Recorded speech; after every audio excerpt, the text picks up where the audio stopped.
You're listening to the Valley Current.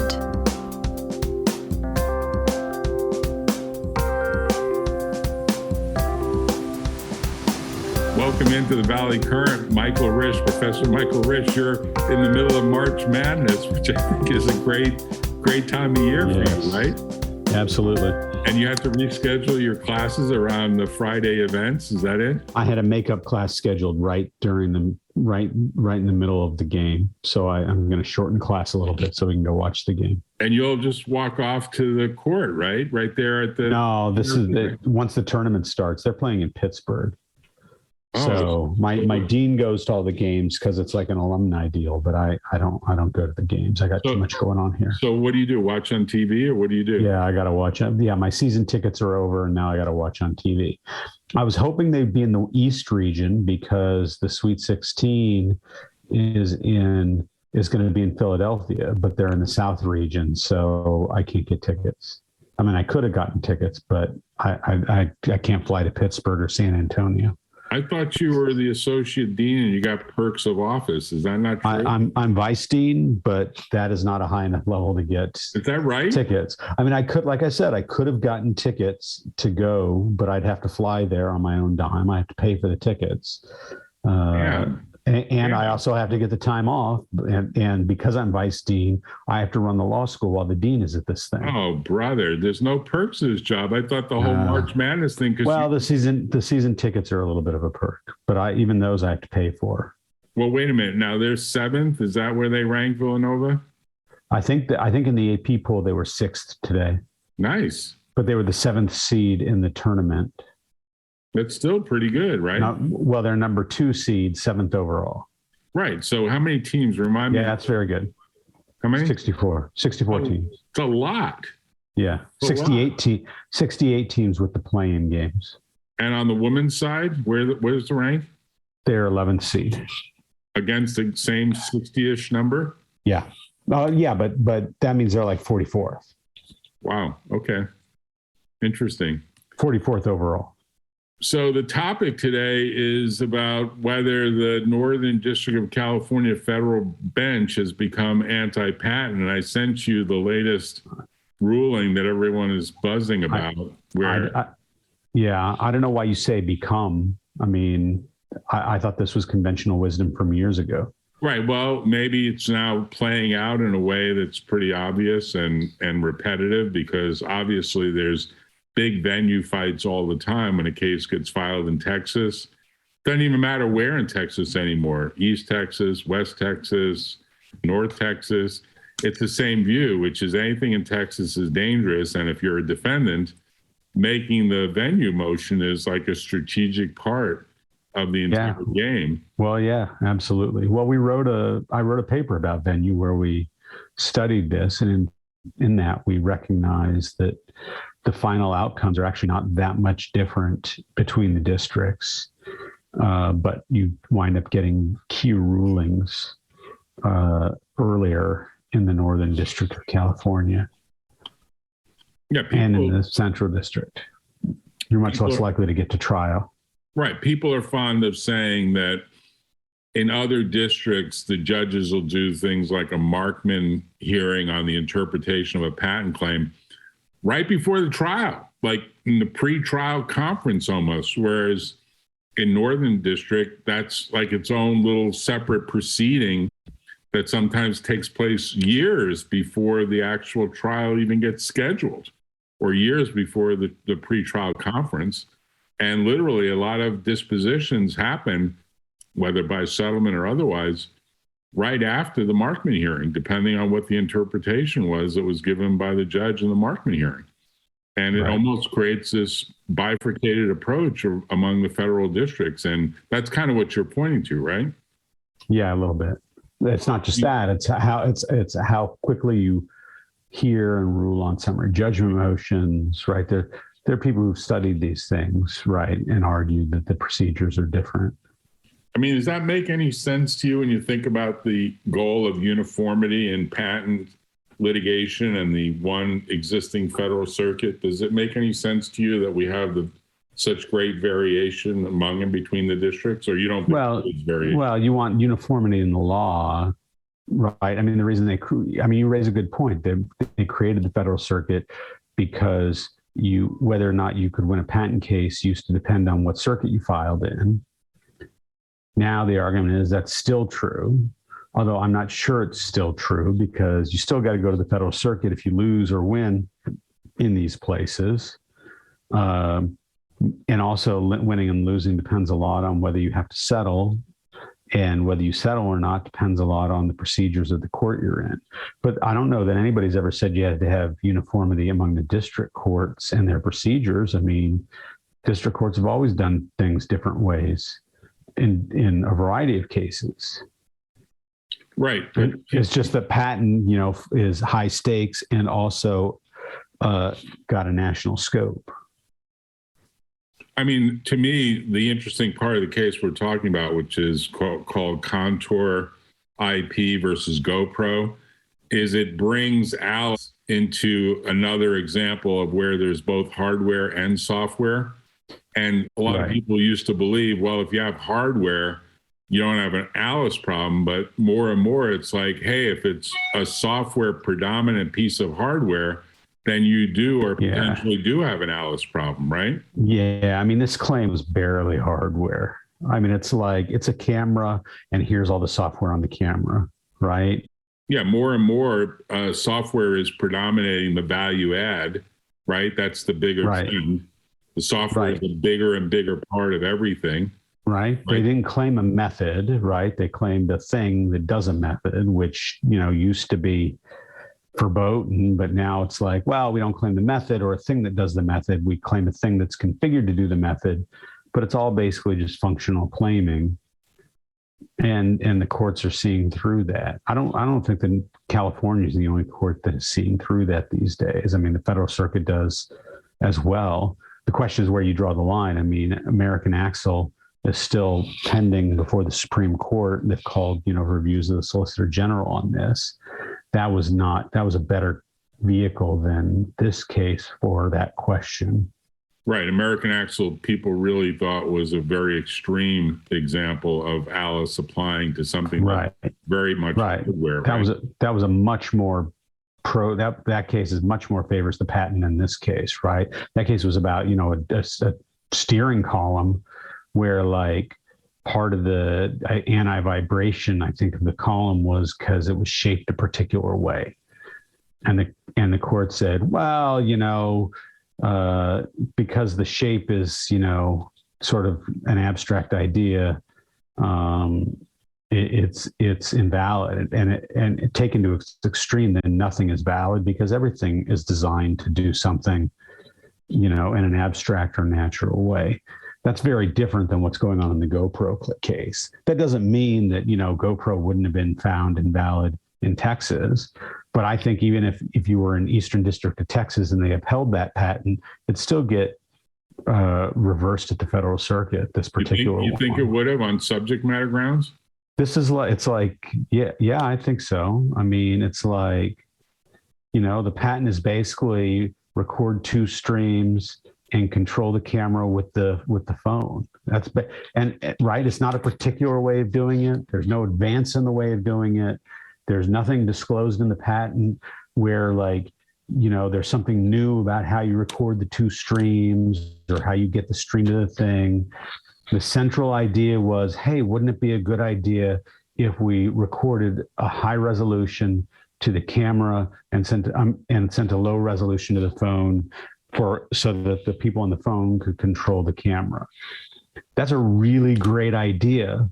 And that's essentially what they patent, that idea, not a particular way of doing it, not.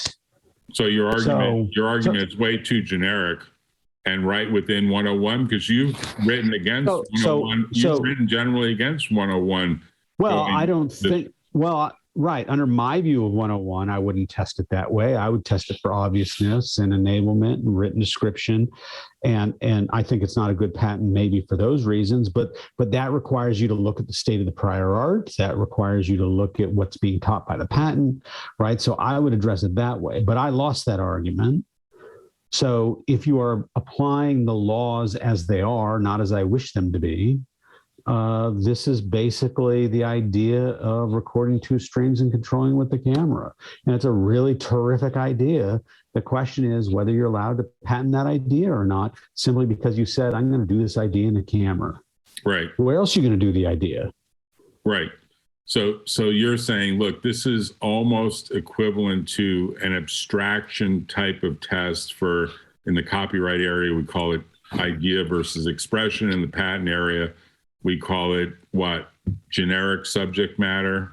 Right. So, yeah. So I wrote an article called, Abstraction, Filtration, Comparison in Patent Law. Mm-hmm.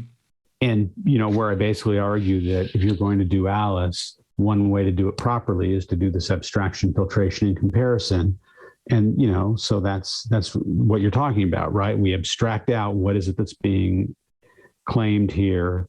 We filter out those things that are abstract, and then we compare with what's left. And here there's nothing left. I will say that even in my scholarship where I said I didn't like 101, one of my complaints was this notion that we should separate between machine versus method is not a good one because, right, software becomes hardware when you program it into a device, right? So the difference between a computer that does word processing and a method of word processing comprising of steps is like nothing. And so that's really what we're looking at here, right? The fact that this is, you could rewrite this claim as a method for recording and controlling a camera. And why should that suddenly be abstract? But because you say do this method in a camera, it's not abstract. So to me, the fact that it's in a camera should not be its saving grace. To me, the question is whether or not it's an abstract idea in the first place. Now, lots of proponents say, well, it's a camera, so it can't be abstract, period. I sympathize with that view. Well, in general, every one of these cases informs patent prosecutors, the drafts people, that, hey, we actually thought we were okay. We were avoiding a method claim and trying to stay out of the Alice territory, thinking that the solution was to draft it the way we drafted it. And oops, here's a judge that I guess literally just a little, and this litigation's gone on for years apparently, but summary judgment motion, he says, I'm going to grant summary judgment on Alice because there are Alice motions that are brought very early in the case, not at the time of summary judgment, but literally before Markman and literally on the pleadings saying, here's the patent, you can read the patent, you can do the analysis of the claim from the patent itself, and you can grant what becomes a motion to dismiss on 101 grounds, right? Right. Although there's been pushback on that, right? Because people are like, well, you have to interpret the claim to figure out what the actual scope of the invention is to define how abstract it is or not. Well, I think that can be true here. Well, I think it did because it's a pretty old case. He had construed the claim earlier. Right. And in fact, the parties agreed, right? They agreed on a lot of things. They agreed on what was new over the prior art. So that's the kind of sort of like a point of novelty argument, which I'm not a huge fan of. Right. So that's a big issue, right? Do you treat your abstract idea as point of novelty, or do you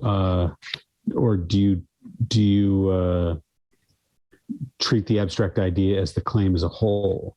Right. So here they treated it as the point of novelty, and they agreed on what the point of novelty was, which was the two streams.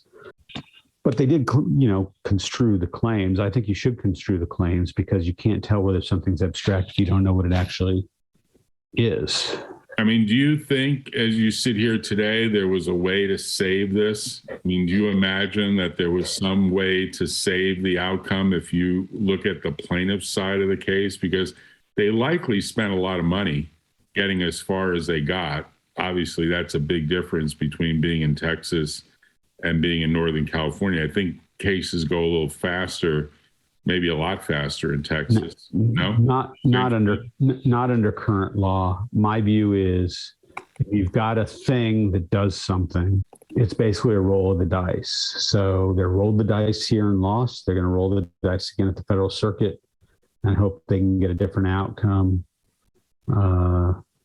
There have been cases that held a thing to not be, right? So right. So if you look at the name's escaping me, but it was about the heads-up helmet, where it was three-dimensional, where basically it was a helmet with sensors on X, Y, and Z, and it was tied to sensors inside the cockpit of a plane because there was no window in the plane. So the idea was you had to know where the pilot was looking with respect to where the plane was in order to show what video from the outside of the plane to make it simulate a window, essentially. And they figured out a way to do that. And the district court said, well, this may be a helmet and sensor system, but really it's just math, right? You had this great idea about doing the math to do these calculations, and that math is just abstract, right? Once you have the idea. And the federal circuit reversed, saying, no, this is a 50-year-old problem. It is a system that does things that happens to use math. And so here it's the same deal. They've got to hope that at the federal circuit, they say, no, it's not just an abstract idea of two streams. It is a problem people have had with point of view cameras and that nobody had solved. And they solved the problem by creating a new camera that records two streams and allows control. And, back in the day when they invented the television, that was a thing, but, it was just an abstract idea, really, to send the electrons through the cathode ray tube or whatever they do. That's no different than this. It's a problem that was longstanding and you solved it, and you can't call it an abstract idea simply because it's doing some stuff. I'm just saying it's hard to tell. So my article, Nothing is Patentable, looks at this, right? It basically takes some of the most famous inventions in history and says every one of them could be reframed in such a way as to be abstract, right? Take the electric motor. Once you discover the abstract idea that if you send electricity through wires coiled around a magnet and it spins, the electric motor is like nothing, right? It's totally abstract. So the same deal here. Once you discover the idea that if you record a high res and send a low res to the phone, right, everything else is simple. Nothing is new. It was just a camera. So is this like the electric motor, or is this like, escrow services? That's really what the court has to decide in every single case. Right. Now, the interesting part of this case is it is an old case, and this is one of the reports that dates back to 2020.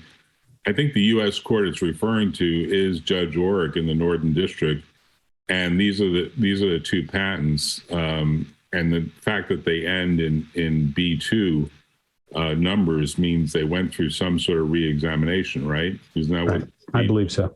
And so this was a report that apparently the judge granted summary judgment of literal infringement as part of a summary judgment, and deferred the Alice ruling, like essentially deferred that to much later in the case, right? This is August 31. This is very similar to what Judge Alsup did in the Oracle case, right? Where he sent infringement to the jury and then deferred the copyrightability. Although in patents, it's much clearer if you have a patent that's invalid or not, whereas with copyright, you've got, filtration and stuff. So I think it was a mistake the way Alsup did it, as I've said many, many times, whereas here it's not such a big deal. Yeah, and I think this sort of is a unique aspect because most courts will actually get to Alice sort of first. They'll do the Alice stuff first and get rid of the case earlier, and then it'll go up on appeal, and maybe it'd be reversed, maybe it won't. But Alice was the hard question here. Right. Infringement was the easy question. Right. I mean, this is also a case where Contour IP went out of business, apparently, and there's some holding company that now actually owns the rights, according to the backstory that's here. I mean, there's always a backstory to these stories, right? It's amazing what goes on. But the point that you're making is, the courts can deal with this in any direction that they decide to deal with it, right? They can deal with it a million different ways. And in this case, Orrick delayed pretty late into the game. Now, maybe he was hoping the parties would settle. Maybe he was thinking the parties should settle. I mean, judges make these rulings knowing that these rulings have some impact, right? On what's going to happen in the negotiations. And often the negotiations key off of decisions that judges are making. And that's why, in a way, the longer the case runs, maybe the more possibility exists for settlement. Here's the actual patent. It's called portable, at least one of the two, digital video camera configured for remote image acquisition, control, and viewing. Right. It was claim 11. Yeah. Okay. So let's see if I could find claim 11. There's 36. Yeah. So let's go down to 11 because this is your point. Then we'll wrap up. The claim is too generic. A method. Oh, this one says a method for previewing. Oh, maybe it wasn't. To be recorded by a user on an integrated. Oh, maybe it wasn't 11. Was it not 11? I thought it was 11. Yeah, well, maybe it's the other one because there are two of them, and there were two, and they agreed that they were both representative. Right. So it's amazing how much data instantly is available. Makes your head spin, right? 10, 15 years ago, there it is. Portable point of view digital video camera comprising a lens, an image. So this is hardware, an image sensor, it's hardware, wireless connection, protocol device is hardware, a camera processor is hardware, configured to. Boom. And that's the software, right? I mean, the rest is the software. The rest is the software. Now, the thing we shouldn't lose sight of here is there's also a step 2 to Alice, right? So even if you say, look, it's a thing, but it's really abstract because it's just the idea of recording these two things, they still had the opportunity to say, and we did it in a non-conventional way, right? We applied this abstract idea in a non-conventional way. And the reality is there are almost no cases where the court finds something is abstract and then finds it was applied in a non-conventional way. The fight is always on the abstract or not. If they find it's not abstract, they also find it's not conventional. Right. Almost never do they say it's abstract and say, oh, but it's not conventional. In fact, I'm not aware of a single case where that's happened. So if you lose on the abstract, it's a death knell.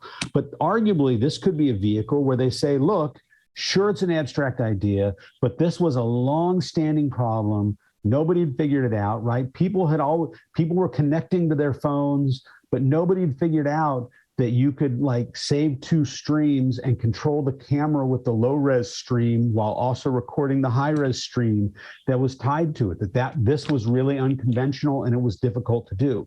Now, Judge Orrick says, well, that's great, except you didn't claim any of that, right? You didn't claim any of the particular ways of controlling things or syncing things up or, right? All you claimed was just record a couple things and control it. And the question is, so to me, this is why I solve it with enablement. My view is they didn't enable every way to do this. It's too broad. The scope is too broad. It's broader than what they invented. Right? Because they talked about how they solved it with Bluetooth, et cetera. And Judge Orrick says, you didn't claim using Bluetooth for this. Right.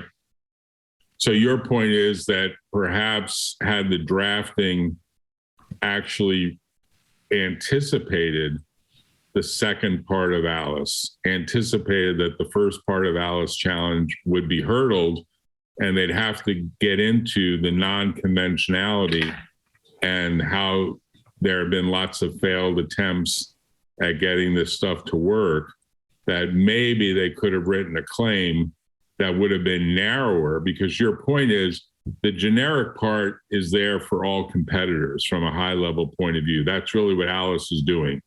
It's saying that generic idea is out there. People should be able to do it.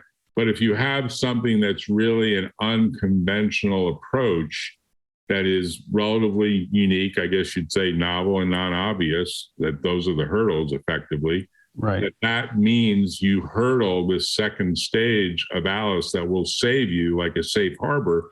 but no one ever writes patents that way because perhaps they fear it's going to signal something that's going to go the wrong way. Well, I think patents are written that way. The problem is those claims aren't infringed.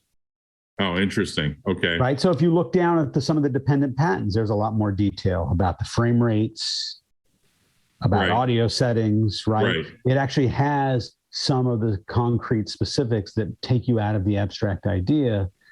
But GoPro probably is like, we're not doing any of those things, right? So claim 19, the point of view of 11, where the first image data stream comprises at least one of a first image resolution that is lower than a second, and the second image data stream, and a first frame rate that is lower than the second frame rate. Right.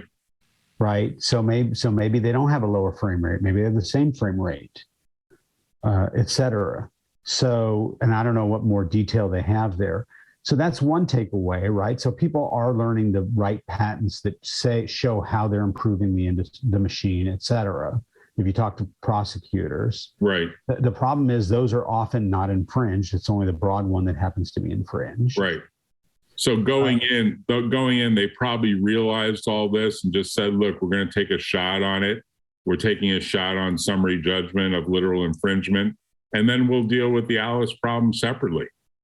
And maybe it would have been nice for Orrick to have waited for the American Axle ruling, but he doesn't need to do that, because if it goes in favor of the plaintiff, presumably they'll make some sort of motion for reconsideration, right? Right. And then the second part is, this is the death of the broad pioneering claim, right? You can no longer say, I have invented the idea of, the solution to the problem, which is to do a low frame rate, a low image and a high image. Right. You used to be able to get that patent. Alexander Graham Bell sued lots of people and won his cases with a patent that said, use a closed circuit and vary the amplitude. Right. That is no less abstract than what we're talking about here. Mm-hmm. Right? So this is one of my big issues with it, right? Is we're knocking out patents for something that we used to give patents for. Right. So the question is, why? Because he was viewed as a pioneering inventor solving a long felt problem, right? These are the same other areas, right? It's novelty, non-obviousness, enablement, whereas this is viewed as like an incremental invention, I suppose. Right. So, but the court doesn't say that explicitly. It would be nice if it did. Yeah. I mean, you could argue this is sort of a judge who looks at something and gets some briefing on it, and they are making a judgment call, right? GoPro is a leading manufacturer distributor. This is obviously a troll that's being financed. I guess the company went into bankruptcy. Trolls always lose. That's another takeaway. Yeah, I know, exactly. It's like you have to be really careful if you're a troll, and you have to be really capable of having hopefully good patents with good claims and good history. And even then, probably if you're in the Northern District of California, it's an uphill battle. I mean, that's sort of the point, that most defendants choose the venue for a variety of reasons, including that it's a crapshoot in terms of getting a jury trial. I don't think the court has had very many patent jury trials, given the number of cases. Someone needs to do that analysis, but I don't think the numbers are that great. I think the cases that have merit actually settle in lieu of going to trial. I mean, it's rare. I think that's right. Thanks, Michael. Thanks for spending the time. Good luck to your team and the March Madness that's about to unfold. And we'll check in with you later. Thanks for spending the time this afternoon. Talk to you later. Okay, no problem. Talk to you later. Bye-bye. Bye-bye.